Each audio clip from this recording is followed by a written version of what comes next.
একইভাবে নিশ্চয় সোনায় জড়িতেও গেছে, দুজড়িতেও গেছে।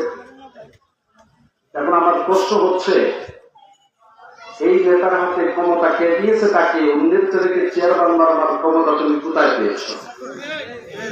এই প্রশ্নটা করা কি প্রাসঙ্গিক না অপ্রাসঙ্গিক? বলেন, প্রাসঙ্গিক না অপ্রাসঙ্গিক? কে নির্বাচিত হবে হবে না এটা কে জানে? আল্লাহ জানে। আরেকজন কিছু এখন জানতে পারে, সেটা হচ্ছে যারা নির্বাচন ডাকাতি করে তারা জানে, ঠিক কিনা? এখন একে আমরা কি নির্বাচনে ডাকাত বলবো না কি বলবো? আল্লাহ তো বলা সম্ভব না, নাউজুবিল্লাহ।